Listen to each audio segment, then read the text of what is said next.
International de Tokyo, le président de la République, professeur Alpha Condé, prend part aux travaux. Ce sommet est un cadre de discussion sur le développement de l'Afrique. Des infrastructures sociales et sportives inaugurées à Dubreka, la préfecture veut promouvoir l'épanouissement de ces jeunes. Le Premier ministre en a profité pour les inviter au travail et à la culture de la paix. Et puis ces tracteurs 24 au total, vous les verrez tout à l'heure, dont 4 tout neufs pour améliorer la pratique de l'agriculture à Koundara. La localité veut réussir le pari de l'autosuffisance alimentaire. Voilà pour les titres. Bonsoir à toutes et à tous. Le président de la République en visite d'État et de travail au Japon, professeur Alpha Condé, prend part au 5e sommet de la conférence internationale de Tokyo sur le développement de l'Afrique. Thème cette année, main dans la main pour une Afrique plus dynamique. Je vous propose de suivre ces précisions de notre envoyé spécial, Sanasi Keita.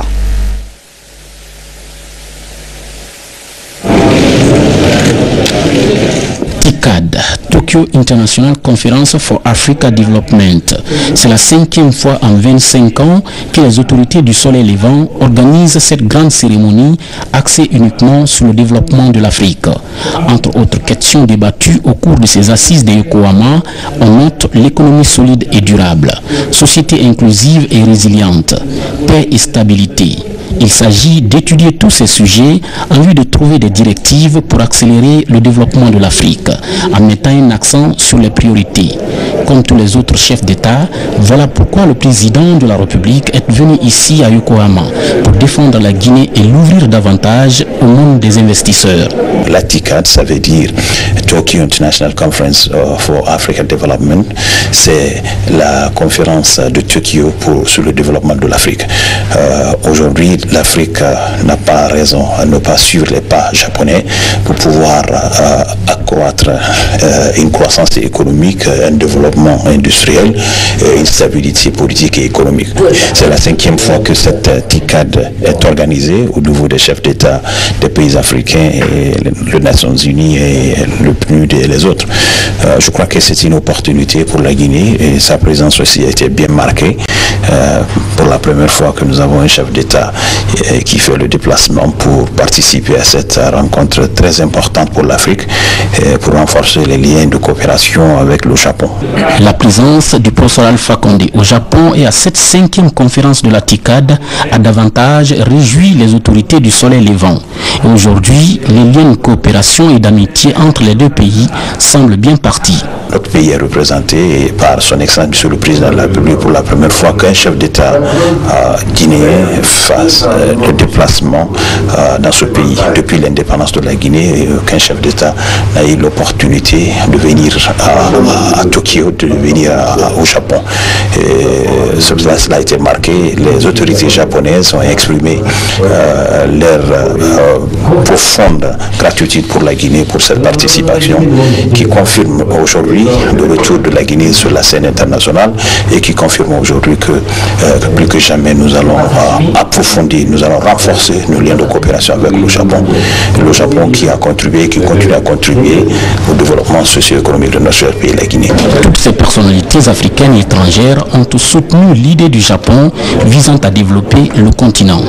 Un pays en plein boom économique est prêt aujourd'hui à appuyer l'Afrique à travers son initiative, la TICAD. Deuxième titre de l'actualité ce soir, plusieurs infrastructures sociales et sportives ont été inaugurées hier vendredi à Dubreka. Les ouvrages ont été financés par les autorités préfectorales. La démarche vise à promouvoir l'épanouissement des jeunes de la localité. C'est le Premier ministre guinéen qui a présidé la cérémonie inaugurale en présence de notre reporter Adi Camara. Vendredi 31 mai 2013, nous sommes à Dubreka dans le cadre de l'inauguration des infrastructures offertes par les autorités préfectorales à la jeunesse de Taboussou.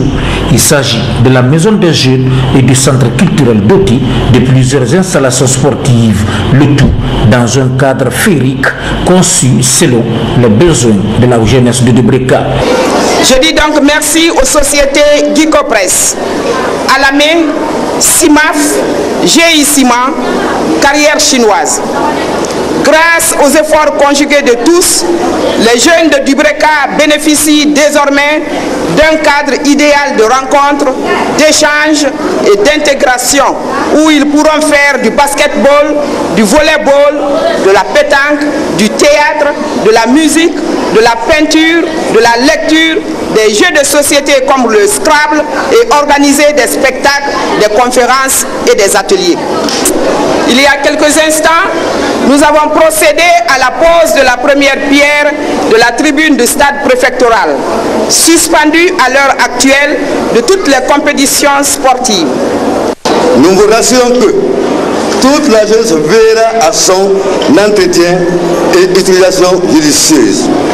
En ce qui est la construction de la tribune de notre stade, la jeunesse a remis une somme de 50 millions de francs guinéens offerte par votre auguste personne lors de votre passage à Dubreka 11 janvier 2013. Et leur participation volontaire à la fouille de l'édifice, puisqu'il viendra s'ajouter au patrimoine de la jeunesse. Ces infrastructures à caractère social et sportif devraient permettre à la jeunesse de Dubreka de s'épanouir, de se former tant sur le plan moral, intellectuel que physique. C'est une fierté pour toute la jeunesse guinéenne de savoir que le président a sa société pour sa société, pour travailler pour la jeunesse. Donc le gouvernement d'Alpha Condé, c'est seulement la jeunesse doit prendre conscience et savoir que c'est elle qui est visée. Donc prendre ses responsabilités, refuser la division, refuser la manipulation et accepter de vivre ensemble. Après avoir offert une somme de 100 millions de francs guinéens aux autorités pour la construction de la tribune du stade préfectoral au nom du chef de l'État, le Premier ministre en a appelé à la responsabilité de la jeunesse pour la préservation de la paix et de la cohésion sociale en Guinée. Il m'a chargé de vous rassurer que toutes les promesses qu'il vous a faites, il les tiendra. Nous avions ensemble évoqué beaucoup de sujets, entre autres l'emploi jeune. Vous, la jeunesse de Dubreka, vous avez de la chance par rapport à d'autres préfectures.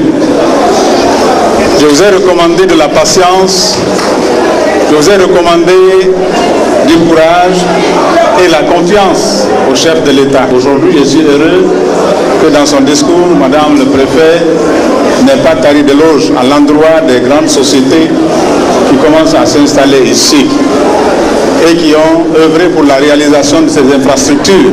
C'est pour vous dire, jeunesse de Dubreka, vous devez refuser ceux qui ne veulent pas le bonheur de ce pays.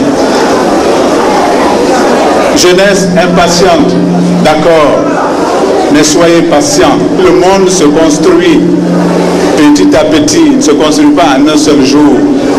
Mais ce que nous devons chercher à préserver, c'est la paix, l'entente et l'unité nationale. Auparavant, une séance de lecture du Saint-Coran a été organisée à la mosquée centrale.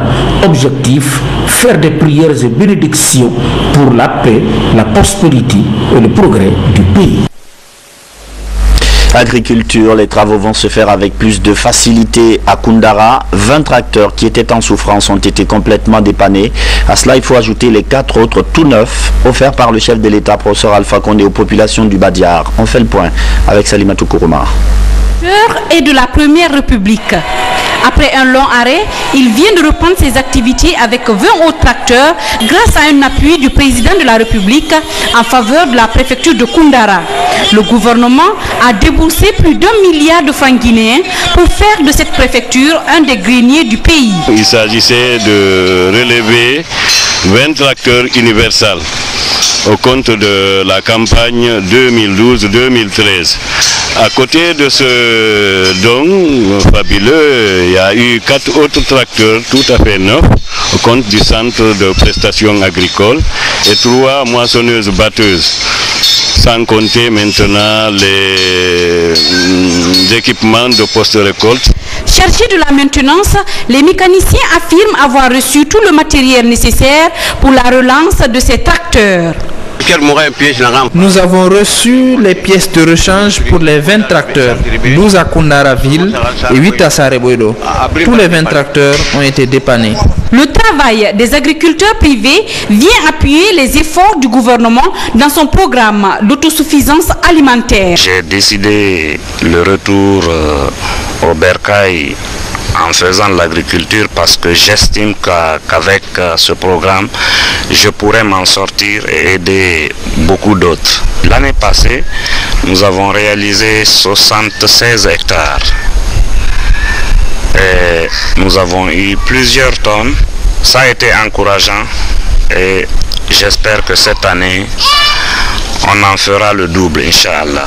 Le défi est immense, mais avec l'appui du gouvernement, les paysans entendent maintenir le cap pour faire du secteur agricole un moteur de la croissance économique en Guinée. 2 jours pour discuter du sort du monde rural. La table ronde des bailleurs s'ouvre lundi avec pour enjeu de mobiliser des fonds de financement pour certains projets d'agriculture et d'élevage. C'est une initiative du gouvernement guinéen. Reportage Fodé Camara. Malgré l'appui du gouvernement face à la faible productivité du riche potentiel agricole, il y a lieu d'explorer la piste de l'intégration sous-régionale afin d'assurer la sécurité alimentaire et accroître les revenus des producteurs. Cet idéal passe par le financement du PNIASA, le plan national d'investissement agricole et de sécurité alimentaire. Voilà pourquoi le gouvernement s'active à tenir le business meeting du PNIASA à Conakry du 3 au 4 juin prochain. C'est un plan en 6 grandes composantes avec un coût total de 1,11 milliard de dollars américains.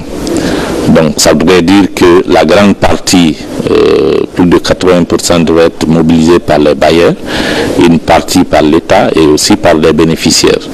Donc c'est un programme d'envergure. Ça ne voudrait pas dire que le lendemain du business meeting qu'on doit avoir ces fonds, mais l'essentiel c'est à ce que les gens s'engagent, à ce que les gens voient un argumentaire solide sur le développement du monde agricole en Guinée. De 2013 à 2017, c'est le plan national d'investissement agricole et de sécurité alimentaire va embrasser le secteur agricole, l'élevage, la pêche et l'aquaculture. Son axe d'intervention gravite autour du développement durable de la riziculture, la diversification de la production alimentaire et l'amélioration de la nutrition des populations, mais aussi et surtout la promotion des exportations agricoles et de l'agrobusiness. À cet effet, voici un communiqué du ministère de l'Agriculture. Le gouvernement de la République de Guinée et ses partenaires au développement organisent au Palais du Peuple à Conakry les lundis 3 et mardi 4 juin 2013 la table ronde des acteurs du développement rural. Cette table ronde portera essentiellement sur le plan national d'investissement agricole et de sécurité alimentaire. Prendront part à la rencontre la CEDEAO, le NEPAD, les partenaires techniques et financiers traditionnels de la Guinée, la Chambre nationale d'agriculture de Guinée et les organisations professionnelles de l'agriculture, de l'élevage, de la pêche et des forêts, la Chambre de commerce, d'industrie et artisanat de Guinée, les opérateurs nationaux et étrangers évoluant dans le secteur du développement rural. Les cérémonies d'ouverture et de clôture sont placées sous le haut patronage de son Excellence Monsieur le Président de la République, Professeur Alpha Condé. Sont invités à la cérémonie d'ouverture prévue le lundi 3 juin 2013 à 8 h dans la salle du CNT du Palais du Peuple, les membres des institutions républicaines, les membres du gouvernement, les partenaires techniques et financiers, les personnalités invitées ainsi que les cadres des ministères en charge du développement rural, signé le ministre Marc Yombono. Dans la foulée, la campagne agricole 2013 vient d'être officiellement lancée à Télémélé. Des dispositions pratiques ont été prises cette année pour la réussite des opérations. Le lancement de cette campagne a été fait par le secrétaire général aux affaires religieuses qui en a profité pour appeler les populations à la culture du riz et de la paix. Mamad Alpha Baldé. Télémélé, les premières pluies annoncent le début de la campagne agricole 2013. Le secrétaire général des affaires religieuses a donné le coup d'envoi à Kolé, une sous-préfecture située à plusieurs kilomètres du chef-lieu de la préfecture. À l'occasion, le parrain de Télémélé a invité les agriculteurs de la préfecture à s'investir davantage dans la lutte pour l'autosuffisance alimentaire dans notre pays. Nous sommes très heureux aujourd'hui aussi de venir appliquer la politique du professeur Alpha Condé Vous savez très bien, depuis son arrivée au pouvoir, il a encouragé l'agriculture. Il a fait de grosses dépenses, il a envoyé beaucoup de machines pour que la suffisance alimentaire soit là, pour que le Guinéen aussi puisse cultiver cette terre-là, que Dieu a donné la grande bénédiction. Tout ce que nous semons ici, ça va donner. On a mis de fonio, on a mis des arachides, on a mis de manioc, ça va donner à 100%. Satisfaits de la démarche, les agriculteurs de la préfecture de Télimilé ont loué les efforts du gouvernement. Ils promettent de gagner le pari de l'autosuffisance alimentaire en Guinée. Le professeur Alpha Condé a mis tout à la disposition de la population afin que le pays sorte de la famine et se passe de l'importation des denrées alimentaires de première nécessité. Quand on se suffit, on cesse d'être dépendant. C'est ça la volonté du gouvernement, du professeur Alpha et du Premier ministre El Hadji Mohamed Saïd Fofana. Chaque année, Dieu envoie la pluie comme pour dire « je vous donne ce temps pour travailler ». Il nous a donné cette période tout en souhaitant que nous vivons beaucoup de périodes de campagne agricole réussie. El Hadj Abdoulaye Diassi a également profité de son périple pour lancer un appel en faveur de la paix et de l'unité nationale.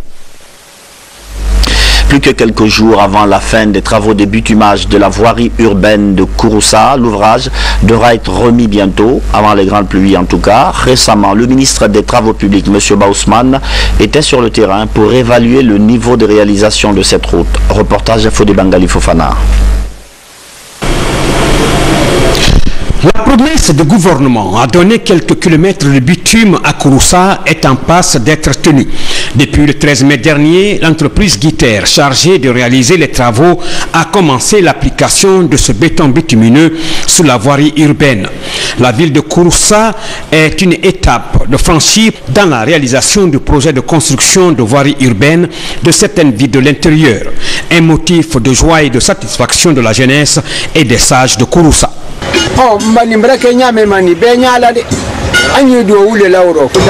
C'est un sentiment de joie, de réconfort par rapport à ce qui est en train d'être réalisé.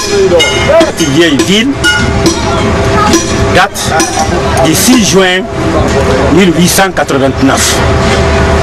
Mais c'est la première fois que Kouroussa bénéficie d'un tel nombre de kilométrages de bitume. 5 km de bitume sont à réaliser dans cette voirie de Kouroussa. Les travaux sont exécutés par une équipe de techniciens qualifiés et d'engins modernes. Le bitume appliqué provient de la centrale d'arrobage de Cancan située à 85 km de Kouroussa. Sur ce projet en exécution, le ministre d'État aux Travaux publics et aux Transports venu visiter le chantier et apprécier le niveau d'avancement. Les 5 km de voirie à construire sont repartis en 6 lignes ou axes, dont 3 km sont déjà terminés. L'entreprise rassure de terminer les travaux de construction de cette voirie urbaine de Kouroussa d'ici le 15 juin prochain. Avec l'équipement des gradeurs des camions bennes et tous les compacteurs, avec l'expertise qui est sur place, nationale et internationale, autrement les Espagnols et les Guinéens, pour pouvoir terminer complètement Kouroussa au plus tard le 15 juin. Là, nous pouvons déjà rassurer l'autorité de cette date. Comme on le voit, Kouroussa n'est plus donc une inquiétude pour l'entreprise Guiter dans l'exécution du projet de construction de la voirie urbaine de certaines villes de l'intérieur, initié et financé par le gouvernement guinéen. Et puis la direction centrale de la sécurité routière informe les usagers de la route que pour des raisons d'utilité publique, un couloir de circulation en sens inverse allant du rond-point Taneri au carrefour Sangoya Pharmacie en passant par le rond-point de Matoto est ouvert spécialement aux bus de la Sotragui du lundi au vendredi de 6h à 10h. À cet effet, ce trajet sera délimité par des barrières métalliques de protection. La direction centrale de la sécurité routière s'est compter sur l'esprit civique de chacun et de tous. Conakry, le 1er juin 2013, signé de la direction centrale de la sécurité routière. Les travaux d'électrification de la préfecture de Bofa avancent avec satisfaction. Le ministre de l'Urbanisme était récemment dans la localité pour faire le point sur ces travaux. Il s'agit de construire un abri pour le groupe électrogène de grande capacité que le chef de l'État a offert à la ville de Bofa. On fait le point avec Saint-Martin Francina de nous. À la lueur des lampadaires, plusieurs activités économiques se réalisent à Bofa. Commerce et trafic routier se déroulent sans interruption, comme le jour. Les citoyennes et citoyens de Bofa, aujourd'hui, il n'y a pas de sommeil. Même à la gare routière, tous ceux qui quittent le Sénégal, la Gambie, Guinée-Bissau, quand ils viennent vers 2 heures du matin, ils stationnent, ils payent. C'est-à-dire, toute la nuit, les gens ont à manger. Parce que les femmes n'ont plus peur, ils ont les victuailles, ils les mettent à bord du truc. La jeunesse est en train vraiment de monter, de vaquer à ses affaires. Ils sont nombreux, les jeunes qui pratiquent le métier de mototaxi. Par exemple, pour la circulation interurbaine, il faudra payer de 2000 à 3000 francs guinéens comme frais de transport. Beaucoup d'usagers de ces engins se font un chiffre d'affaires important.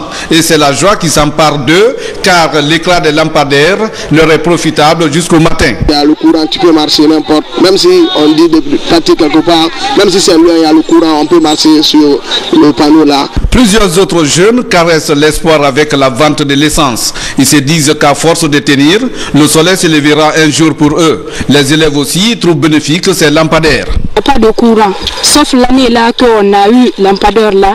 Donc ça nous permet de réviser, comme il n'y a pas le courant à Bofa, sauf lampadaire seulement. Outre les 149 lampadaires déjà implantés, l'administration a repris le réseau d'électrification des domiciles de Bofa. Un projet qui sera possible grâce au don du président de la République d'un moteur de 1000 kVA à la préfecture.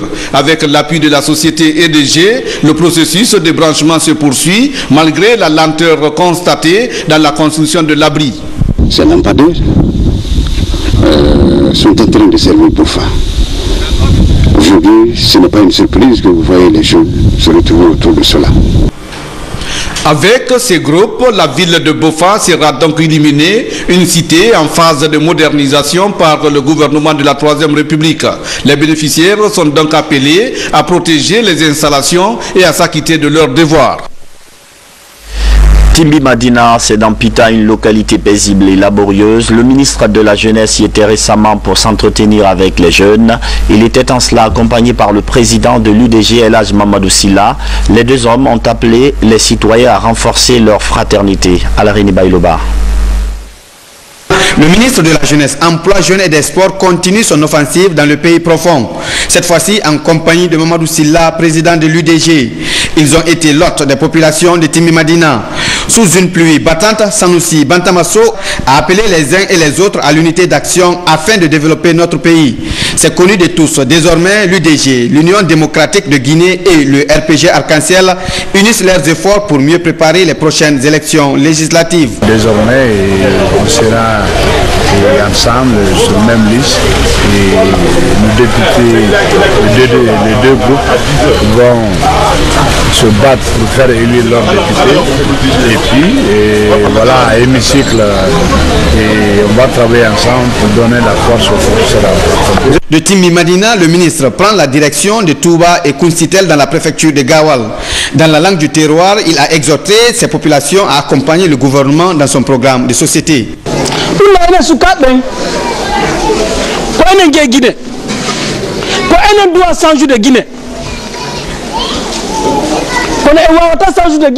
C'est un féwali. Et Wawata Sanjou de Guinée, c'est un Kali Leki. Et Wawata Sanjou de Guinée, c'est un Kali Guerre Fou, Guerre Mo ala Nawanana. C'est un ministre déterminé qui entend sillonner toutes les sous-préfectures de Gawal dont il est choisi comme parrain pour véhiculer le message de paix et d'entente entre les fils de la Guinée. Des jeunes filles au service de la paix, l'ONG Notre Voix aussi multiplie les démarches et contacts pour le raffermissement du tissu social. Les filles, toutes ethnies et régions confondues, des Guinéennes simplement, étaient au Palais du Peuple pour passer leur message de réconciliation nationale. Reportage Kerno Ousmane Diallo. Un public enthousiaste, des artistes qui chantent et appellent à l'unité nationale. Une manière pour l'organisation NVA Notre Voix aussi, initiatrice de cet événement, de mobiliser la jeunesse et passer son message de paix.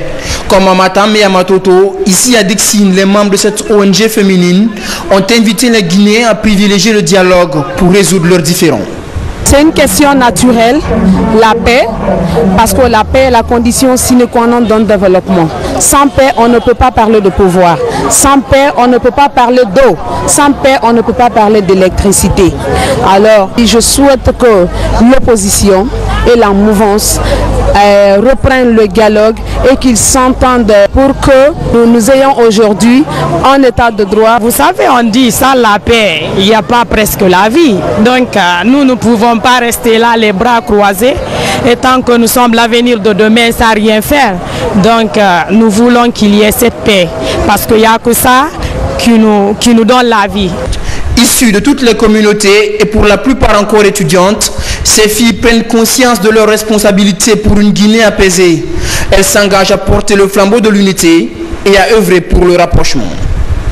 Je suis là aujourd'hui pour faire passer un message aux jeunes Guinéens pour leur dire que la violence n'est pas bonne pour nous, ça ne peut pas nous amener de l'avant, c'est une mauvaise chose et vraiment je suis soucieuse. Nous jeunes filles aujourd'hui, nous voulons vraiment la paix dans notre pays, la Guinée, parce que vu la situation de la Guinée, la crise politique, financière et sociale, alors nous jeunes filles on a proposé de bâtir une ONG, notre voix aussi, afin que la paix puisse demeurer une réalité de la Guinée, afin que nous jeunes filles nous ayons un avenir meilleur. En cette période où le climat politique est tendu, de tels efforts méritent d'être soutenus. C'est l'avis des responsables locaux. C'est une belle initiative et je demande à tout un chacun, aux acteurs politiques de tous bords, de privilégier le dialogue. Même en temps de guerre, on privilégie le dialogue. Donc la Guinée est une famille. Les jours à venir, elles entendent sillonner les deux autres communes de la capitale à la rencontre de leurs concitoyens. La démarche qu'elles ont choisie pour la paix en Guinée, c'est d'être actives sur le terrain. C'était donc l'étape de la commune de Dixine et l'événement, vous avez dû vous en rendre compte, a eu lieu sur l'esplanade du stade du 28 septembre. Les populations du quartier Kamayen soutiennent les actions de développement de la Troisième République, ce qui explique leur engagement pour le raffermissement de la paix. Elles ont fait part de leur disponibilité à œuvrer pour la réconciliation au cours d'une rencontre récente avec une délégation du gouvernement. Occasion également pour évoquer quelques problèmes des jeunes de la commune de Dixine en général. C'est Fernand Kourouma. Ces jeunes et ces femmes sont mobilisés pour manifester leur soutien aux actions du chef de l'État. Ils entendent sensibiliser les populations autour de la paix, la concorde et la quiétude sociale. Ce sont des militants déterminés à faire de leur commune une zone nourricière des idéaux de changement et de progrès chers aux nouvelles autorités. Debout comme un seul homme, les militants et les militantes de la section Kamayen soutiennent et soutiendront les actions du gouvernement du professeur Alpha Condé dans le combat que nous menons tous ensemble pour le bonheur et la prospérité de notre nation. La jeunesse a également présenté des doléances au gouvernement pour ce qui est de la rénovation de la maison des jeunes et de l'employabilité des jeunes de Kamayen au sein de l'hôtel du même nom. Moment utile pour eux de souligner les efforts du président de la République depuis son accession au pouvoir. Je voudrais exhorter les militants et militantes RPG Arc-en-Ciel de Dixine et pourquoi pas de tout notre pays à relever le défi, à s'inscrire et aller voter. Tous ceux qui ont la majorité électorale, tous ceux qui ont 18 ans et plus de 18 ans doivent aller voter. Kamayen fait un premier coup, mais il y a des coups d'essai qui valent des coups de maître. Nous sommes très contents de la mobilisation de Kamayen. Cela nous rassure. Je viens de l'intérieur du pays depuis 1 mois et demi. J'ai parcouru presque tout le territoire national. Mais à chaque fois qu'on met les pieds quelque part, l'engouement est total pour le RPG Arc-en-Ciel. Les militants du RPG Arc-en-Ciel de Kamayen ont promis de cultiver la paix pour que le développement inscrit aux priorités du gouvernement soit une réalité. La femme de l'année 2012 en Guinée, vous le savez sans doute, c'est Hadja Kadiatou Ndiaye. Elle a été récompensée pour l'ensemble du travail abattu depuis de longs mois. Actuelle directrice de l'ANAIM, elle était également la présidente du comité d'organisation des festivités du 2 octobre à Bouquet. Cette grande dame donc était dans les locaux de la RTG pour dire merci. Safia Toukondé. Elle est la femme de l'année 2012. Elle a eu le prix d'excellence de la femme guinéenne organisé par Numa Magazine. Hadja Kadiatou Ndiaye est venue dire merci à la presse guinéenne. Présidente du comité de pilotage du 54e anniversaire à Boké, directrice générale de l'Agence nationale d'aménagement des infrastructures minières à Naïm, la femme de l'année dit qu'elle doit ce prix aux hommes de médias. Je continue à remercier la presse. Vous m'avez accompagné dans le cadre des activités du 54e anniversaire de notre indépendance. À travers ce prix, je peux aller rencontrer les différents leaders politiques, parler avec eux et dire que moi aussi je suis là à leur côté pour promouvoir la paix en Guinée. En visite à la RDG Coloma, où la femme de l'année a tenu à remercier les hommes de médias, le directeur général et les chefs de service de cet organe ont échangé avec elle sur le maintien de la paix et la promotion de la femme en Guinée. Mais je crois que le choix a été bien fait. Les électeurs ont eu raison de voter pour vous. Et toutes les félicitations. Et sachez que la RTG, qui est là pour magnifier la femme guinéenne, qui est là pour magnifier la culture nationale, qui est là pour donner la meilleure image de la Guinée et des Guinéens, vous accompagnera toujours. Il sera à vos côtés dans tout ce que vous entreprendrez. Selon la femme de l'année 2012, ce trophée ne sera pas qu'honorifique. Elle demande à cet effet la participation de tous les journalistes guinéens auxquels elle réitère toute sa gratitude. Bon vent à Hadja Kadiatou Ndiaye. La coalition nationale Éducation pour tous vient d'organiser une rencontre avec la presse. Objectif, communiquer sur les activités de plaidoyer qu'elle mène chaque année dans le cadre de l'accès à l'éducation. Le compte-rendu de ce point de presse avec Makale Souma. Chaque enfant a droit à un enseignement de qualité. C'est le thème retenu au compte de la Semaine mondiale d'action de cette année.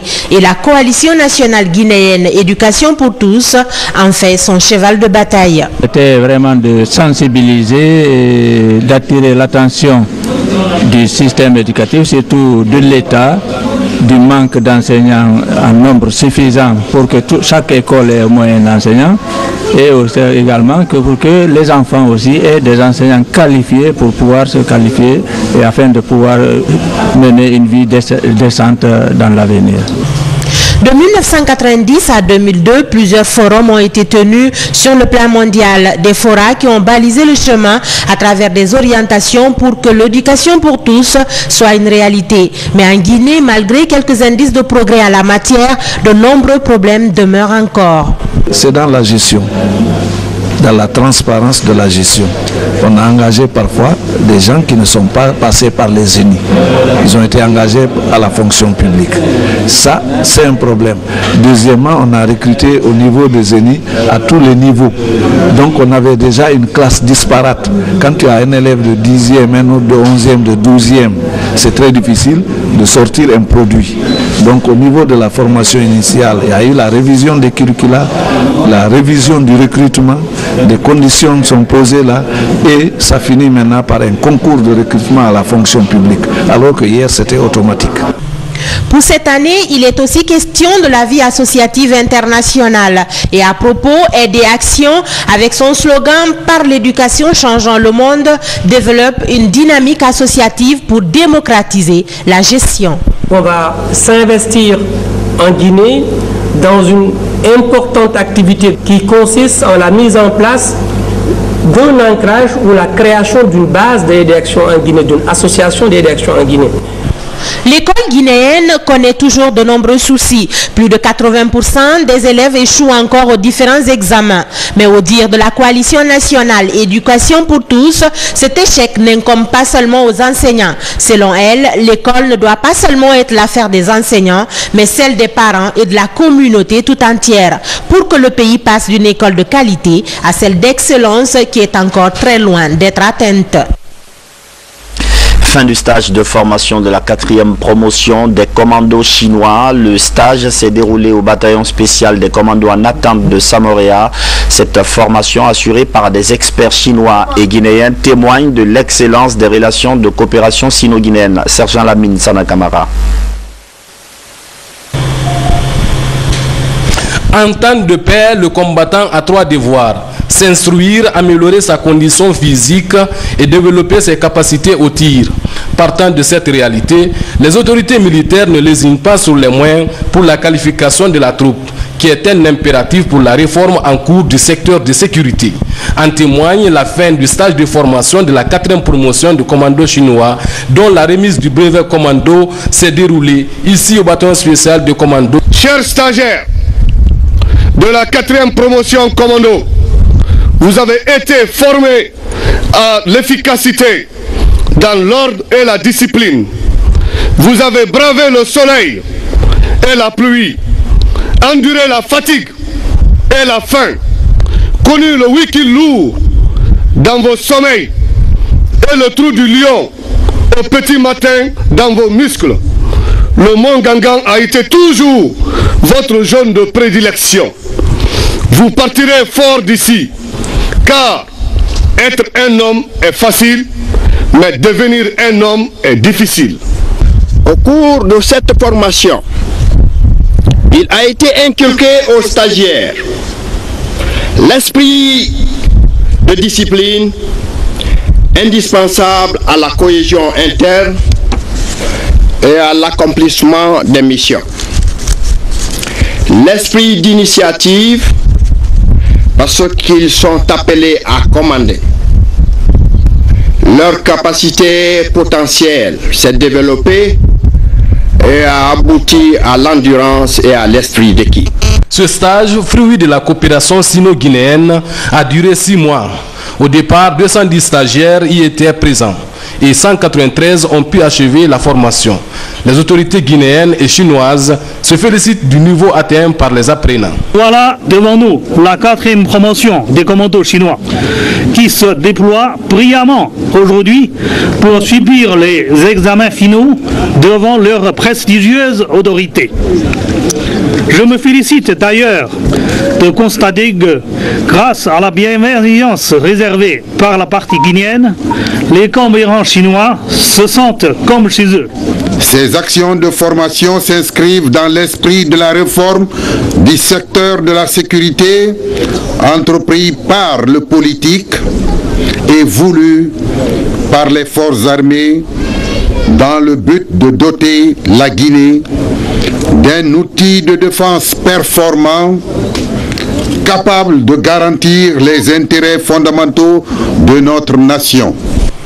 Initiés à la technique de protection des hautes personnalités, ces stagiaires ont procédé à quelques démonstrations. Il s'agit du mouvement de tactiques individuelles et collectives, opération de garde en place, le combat corps à corps, la boxe chinoise, la démonstration de la grande formation, la concentration, 1 contre 2, 1 contre 3 et ce défilé exécuté par l'ensemble des corps constitués. A noter que cette promotion porte désormais le nom de l'adjudant-chef Mamadi Bamba de la 1re promotion, mort en 2011 des suites de maladies. Comment gérer le panier de la ménagère en cette période de grandes pluies qui s'annonce? Le sujet préoccupe surtout avec l'approche aussi du mois saint de Ramadan. Le groupe Isa Trading met du riz, 40 000 tonnes à la disposition des populations à moindre coût. Les explications de Mamadi Koma. Période de grandes pluies et à l'approche du mois saint de Ramadan, certains opérateurs économiques s'activent déjà à améliorer les conditions de vie des populations guinéennes en mettant à leur disposition 40 000 tonnes de riz. Cela pour faciliter l'approvisionnement de cette denrée de première nécessité. C'est le cas de Isa Trading, une action qui s'inscrit dans l'accompagnement du programme de développement socio-économique du chef de l'État, professeur Alpha Condé. Cette action n'est pas de premier. Et je l'ai toujours fait au temps du feu général Lansana Conté. J'exerçais ce métier, j'importe le riz pour la population en tant que patriote guinéen.